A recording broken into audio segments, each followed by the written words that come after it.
এইবার চলো আমরা নতুন একটা থিওরেমে চলে যাই, সেটা হচ্ছে লিবনিজের উপপাদ্য। এই উপপাদ্যটা একটা সুন্দর উপপাদ্য পোলাপাইন। এটা দিয়ে আমরা হচ্ছে গিয়ে এনতম অন্তরীকরণটাকে আরেক ধাপ উন্নত করতে পারি। কেমন উন্নত করতে পারো ভাইয়া? আমরা এতক্ষণ পর্যন্ত যে এনতম অন্তরীকরণগুলো করলাম সেগুলো ছিল একটা সিঙ্গেল ফাংশনের, ঠিক বলছি কিনা বলো? বা যদি দুইটা ফাংশনের গুণ আকারে থাকেও ওইটাকে আমরা ফর্মুলা দিয়ে ভাইঙ্গা তারপরে কি করতাম, তারপরে হচ্ছে গিয়ে আলাদা আলাদা করে এনতম অন্তরীকরণ বের করতাম। কিন্তু সব ফাংশনকে তো আর ভাঙা সম্ভব না, সব ফাংশনকে তো আর আসলে ফর্মুলাতে ফালায় আলাদা আলাদা করে যাওয়া সম্ভব না। যেমন কজ স্কোয়ার ছিল, আমরা হচ্ছে ফর্মুলা অ্যাপ্লাই করতে পারছি, সাইন কিউব ছিল, ফর্মুলা অ্যাপ্লাই করতে পারছি, তারপরে হচ্ছে সাইন এ প্লাস সাইন এ সাইন বি ছিল, ফর্মুলা অ্যাপ্লাই করে দিতে পারছি। বাট সব ফাংশনে তো এরকম ফর্মুলা অ্যাপ্লাই করতে পারবো না। সেগুলোর ক্ষেত্রে কি করব? সেগুলোর ক্ষেত্রে আমরা যে থিওরেমটা শিখাবো এখন, সেটা হচ্ছে লিবনিজের উপপাদ্য। এই উপপাদ্যর সাহায্যে আমরা হচ্ছে গিয়ে দুইটা ফাংশন যদি গুণ আকারে থাকে তাহলে ওই দুইটা ফাংশনের এনতম অন্তরীকরণ বের করতে পারি। অর্থাৎ ইউভি এর মানে যেটা আমরা বলি ওয়াই ইকুয়াল ইউভি, ইউ এবং ভি হচ্ছে এক্স এর দুইটা ফাংশন, এরকম ইউভি এর এনতম অন্তরীকরণ হচ্ছে গিয়ে আমরা লিবনিজের মাধ্যমে বের করতে পারি। এবং বিজ্ঞানী লিবনিজ বলছে, আমাদের প্রমাণটা পড়তে হবে না, বিজ্ঞানী লিবনিজ আমাদের বলছে যে ওয়াই ইকুয়ালস টু যদি ইউভি হয় তাহলে এই y এর nতম অন্তরীকরণ হবে হচ্ছে, একটু মনোযোগ দিয়ে দেখো, সেটা হবে হচ্ছে গিয়ে nc0 বাইনোমিয়াল এক্সপানশনের মতো, দ্বিপদী বিস্তৃতির মতো, ঠিক আছে? nc0 un into v, un মানে u এর nতম অন্তরীকরণ, ঠিক আছে? u এর nতম অন্তরীকরণ plus nc1 un-1 into v1, v1 মানে হচ্ছে v এর একতম মানে first অন্তরীকরণ, nc2 un-2 into v2 plus nc3 un-3 into v3 plus dot dot dot dot dot ncn u into vn। ওকে, so এই যে রাশিটা দেখতেছো না, এই যে ধারাটা দেখতেছো, এইটাই হচ্ছে গিয়ে লিবনিজ বলছে যে দুইটা ফাংশন যদি গুণ আকারে থাকে, দুইটাই যদি এক্স এর ফাংশন হয়, তাহলে তুমি এই ফর্মুলাটা ডিরেক্ট অ্যাপ্লাই করতে পারবা। এবং এইটা বোর্ড পরীক্ষার জন্য অতটা গুরুত্বপূর্ণ না, বাট অ্যাডমিশনের জন্য খুবই গুরুত্বপূর্ণ পোলাপাইন। বুঝতে পেরেছিস আমার কথাটা? তাহলে আমি কি বললাম যে কখনো যদি ইউভি এই টাইপের ফাংশন থাকে, ডিরেক্ট আমরা এই সূত্রটা অ্যাপ্লাই করতে পারবো। এই সূত্রটা আসছে ওই যে ডিরাইভেশন থেকে আসছে, ডিরাইভেশন আমাদের লাগবে না, জাস্ট ফর্মুলাটা আমাদের জানতে হবে। সেটা হচ্ছে ওয়াই এন যদি কখনো থাকে, মানে ওয়াই ওয়ান এন যদি কখনো বের করতে বলে ইউভি ফাংশনের, কি করব?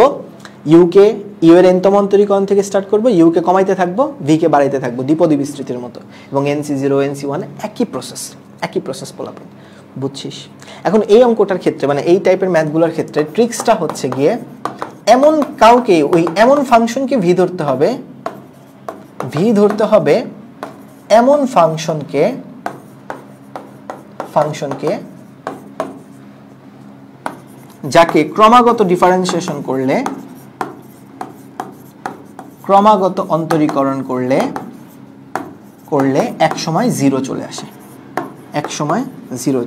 এরকম মান দিবে। হ্যাঁ, এরকম ফাংশনই তোমাকে দিবে যে এমন দুইটা ফাংশনের গুণাকারের মধ্যে এমন একটা ফাংশন দিবে যাকে ক্রমাগত অন্তরীকরণ করলে একটা সময় পর কি আসবে?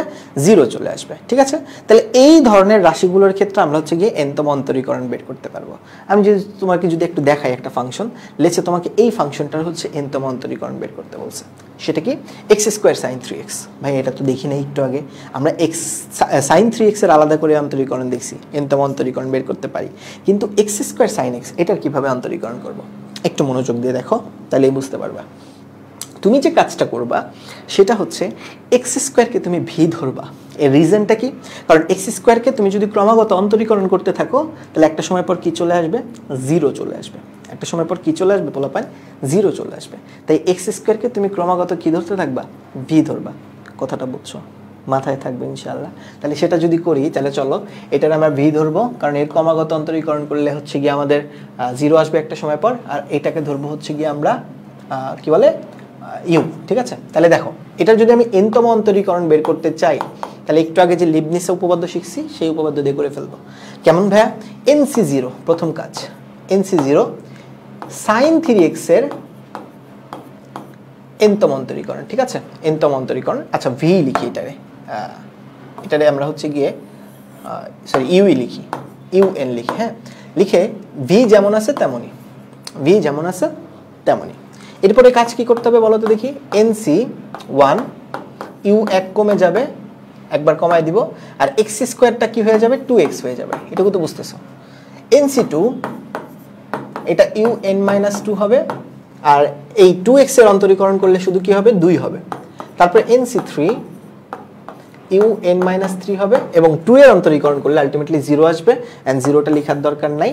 সো আমার আলটিমেট হচ্ছে গিয়ে এই হচ্ছে রাশি। মানে এমন কাউকে আমাকে ভি ধরতে হবে যাতে ক্রমাগত অন্তরীকরণ করলে রেজাল্ট একটা সময় পর 0 আসে, আর যখনই রেজাল্ট 0 আসবে আমি থেমে যাব। বুঝতে পেরেছো? আশা করি বুঝছো। এইবার আসো, এই যে u n minus one, u n minus two, এগুলো তো লিখতে হবে না, না লিখলে তো আর চলবে না। সো চলো লিখি এখন। আমরা জানি যে আমাদের যেই সাইন 3x এর যে n-তম অন্তরীকরণ সেটা কি হয় ভাইয়া বলো দেখি, 3 to the power n sine n pi by 2 plus 3x। কোনো ডাউট আছে এই ব্যাপারে? সাইন 3x এর যেই n-তম অন্তরীকরণ এইটা হয়, আমরা শিখে আসছি কিন্তু একটু আগে, হ্যাঁ আমরা কিন্তু শিখে আসছি, আমরা এটা শিখে আসছি। ওকে, তারপরে কি হবে, nc1, তাহলে n মাইনাস ওয়ান, আগে ছিল n, এখন n মাইনাস ওয়ান, তাহলে আলটিমেটলি কি করতে হবে বলো তো দেখি, 3 to the power n minus one হবে, এবং sine n minus one pi by 2 plus 3x হবে। কিভাবে লিখলেন ভাই এটা? ওই যে n এর জায়গায় জাস্ট n মাইনাস ওয়ান বসেছি। আমরা সাইন 3x এর তো n-তম অন্তরীকরণ পরে আসলাম একটু আগে নাকি? তাহলে দেখো এখানে 2x হবে যেমন আছে তেমনই, প্লাস দিয়ে nc2, এটা হবে হচ্ছে 3 to the power n minus 2 sine n minus 2 pi plus 3x। তো this is the answer, this is the answer. এই অঙ্কগুলো অ্যাডমিশনে কিন্তু চলে আসতে পারে, ঠিক আছে? এই ম্যাথগুলো বোর্ড পরীক্ষার জন্য খুব একটা ইম্পর্টেন্ট না, বাট অ্যাডমিশনের জন্য পরীক্ষাতে কিন্তু চলে আসতে পারে যে ভাই এরকম দুইটা ইউভির ফাংশন আছে, তার n-তম অন্তরীকরণ করো। তাহলে তুমি কি করবা, ডিরেক্ট লিবনিজের উপপাদ্য অ্যাপ্লাই করে দিবা, কোনো কথাই নেই আর, ডিরেক্ট লিবনিজের উপপাদ্য অ্যাপ্লাই করে দিবা। এই যে আমাদের লিবনিজ মহাশয় যেই উপপাদ্যটা দিছে, মনে থাকবে পোলাপান, আশা করি বুঝছি। চলো এই নিয়মের আরো একটা দেখাই, তাহলে বুঝতে পারবা। যেমন খেয়াল করে দেখো, এটা দেখো এই অঙ্কটা আমরা গত ক্লাসে করাইছিলাম। এই ম্যাথটা ছিল কিরকম, sine inverse x whole square হইলে তুমি প্রমাণ কইরা দাও 1 minus x square y2 minus x y1 equals to 2, equals to 2 কে 2 যদি ওই পাশে নিয়ে আসি তাহলে মাইনাস 2 ইকুয়াল 0 হবে। এটা বুঝতেই পারতেছো। তাহলে এইটা আমরা প্রমাণ গত ক্লাসে করছিলাম, ঠিক আছে? বাট আজকের ক্লাসে যেটা আমরা প্রমাণ করব সেটা হচ্ছে এইটা, 11 নম্বর কোশ্চেনটা। 11 নম্বর কোশ্চেনে দেখো কি, y equal sine inverse x whole square same function হইলে প্রমাণ কইরা দাও যে minus 1 minus x square yn plus 2 minus 2n plus 1 x yn plus 1 minus n square y। এটা প্রমাণ করতে বলছে, ঠিক আছে? চলো এটা প্রুফ করি আমরা। দেখো এইটুকু তো খুবই সোজা, এটা তো আমরা গত ক্লাসে করছিলাম, এটা প্রমাণ করার দরকার আছে? তো আমি এই যে জিনিসটা, এই যে 10 নম্বর ম্যাথের যেটা, সেটা আমি কিন্তু এখানে ডিরেক্ট লিখতে পারি। ডিরেক্ট কিভাবে লিখতে পারি দেখো, আমরা কিন্তু লিখতে পারি যে y equal sine inverse x whole square, এই জিনিসটাকে কিন্তু আমরা লিখতে পারি এরকম যে 1 minus x square y2 minus, তারপরে আসে কত দেখি তো ভাইয়ারা আমার, minus x y1 minus 2 minus x y1 minus 2 equal 0। তাহলে এটা আমরা কিন্তু এখান থেকে পাইছি, এটা আমরা গত ক্লাসে প্রুফ করে আসছি। এটা তোমরা একটু দেখে নিও গত ক্লাসের কাজ, তাহলেই বুঝতে পারবা। গত ক্লাসে আমরা যেই কনসেপ্টগুলো শিখাইছি ওগুলো একটু দেখে নিও, তাহলে এটা বুঝতে পারবা। এখন আয় যে এইটার, তাহলে এইখান থেকে এই জায়গায় যাবো কেমনে, মানে n-তম অন্তরীকরণ বের করবো কেমনে? তো এর জন্য যে কাজটা করতে হবে, লিবনিজ অ্যাপ্লাই করতে হবে, তাছাড়া আসলে কোনো ওয়েই নাই এখানে। খেয়াল করে দেখো, এইটা একটা ফাংশন, এইটা একটা ফাংশন, y2 একটা function, on the other hand x একটা ফাংশন, y1 একটা ফাংশন। তাহলে এখানে একটা লিবনিজ হবে, এখানে একটা লিবনিজ হবে। বুঝতে পারতেছো তো নিশ্চয় নাকি, যে এখানে একটা লিবনিজ হবে, এই জায়গাটাতে একটা লিবনিজ হবে। ঠিক বলছি কিনা বলো? তাহলে আমি যদি লিবনিজ অ্যাপ্লাই করি, তাহলে এই প্রথম অংশটুকুর জন্য একবার লিবনিজ অ্যাপ্লাই করতে হবে, এবং সেখানে আমরা জানি যে আমাদের ভি ধরতে হবে কোনটাকে, এই অংশটুকুকে আমার ভি ধরতে হবে, ঠিক আছে? এটা আমার ভি হবে। আর এখানে আমার ভি ধরতে হবে কাকে, এই জিনিসটাকে ভি ধরতে হবে। ঠিক আছে পিচ্চিরা আমার, বুঝতেছো নিশ্চয়ই? আশা করি বুঝছো পোলাপাইন, ক্লিয়ার কিনা বলো? এখন আসো কিভাবে আমরা অন্তরীকরণ করি সেটা একটু দেখো।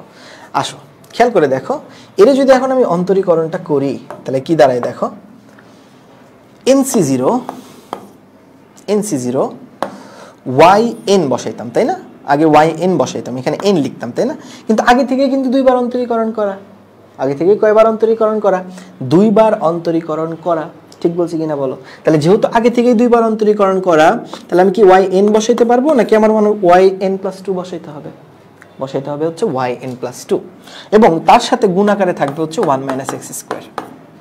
তারপরে যে কাজটা করতে হবে, প্লাস দিয়ে আমার nc1 লিখতে হবে। nc1 দিয়ে আমার এই যে n+2 এটা কমে যাবে, 1 কমে গেলে কি হবে? n+1 হবে। ঠিক বলতেছি কিনা বলো? মানে এখানে কি un-1 মনে আছে তো, ওইটাই আর কি, বুঝছো? তাহলে আর এই জিনিসটাকে ডিফারেন্সিয়েশন করতে হবে, আর আমরা জানি এটাকে ডিফারেন্সিয়েশন করলে -2x হবে, এটা বুঝাই যাচ্ছে। v কে ডিফারেন্সিয়েশন করলে -2x আসে। সিমিলারলি এখানে লিখতে পারি nc2 yn, আর এটা হবে হচ্ছে গিয়ে -2। এটা নিয়ে কারোর কোনো সন্দেহ আছে? সন্দেহ থাকার কথাই না ভাইয়া, বুঝছো?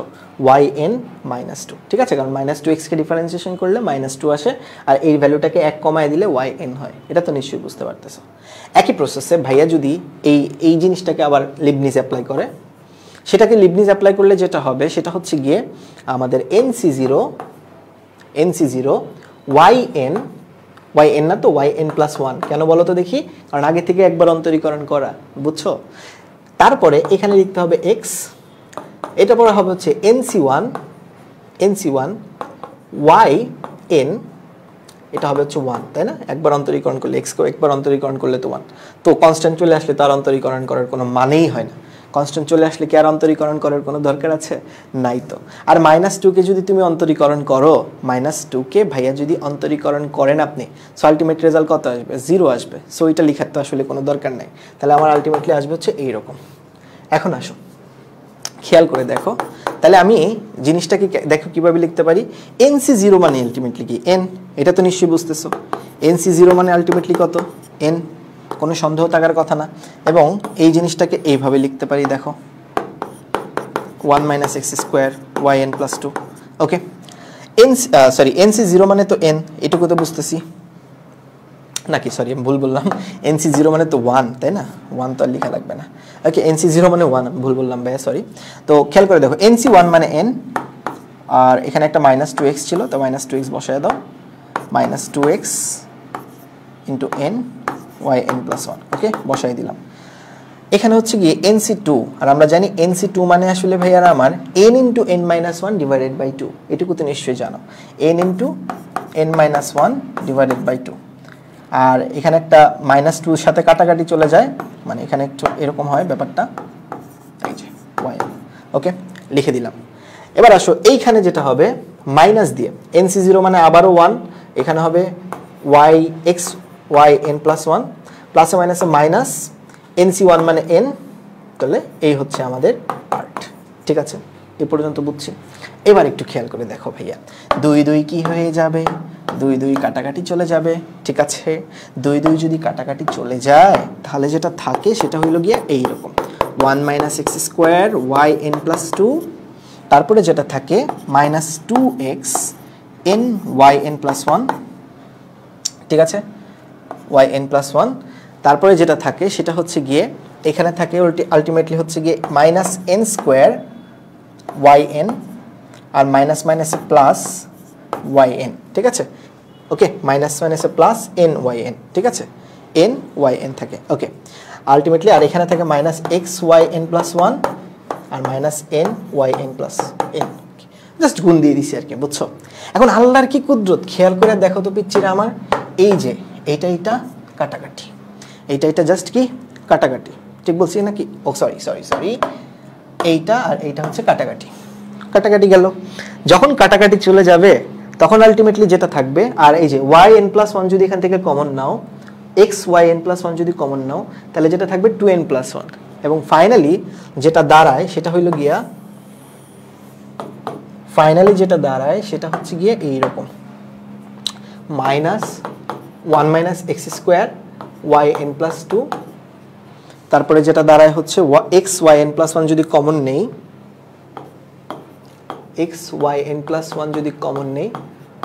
তাহলে যেটা দাঁড়ায় 2n+1 দাঁড়ায়, আর -n²y। দেখো তো মিললো কিনা? মিলে গেছে তো নিশ্চয়, জানি। এটা one of the hardest math, একটু টাফ, লিবনিজের উপপাদ্য দিয়ে। এগুলা বোর্ড পরীক্ষাতে খুব একটা আসে না, বোর্ড আসেই না, জীবনেও আসে নাই।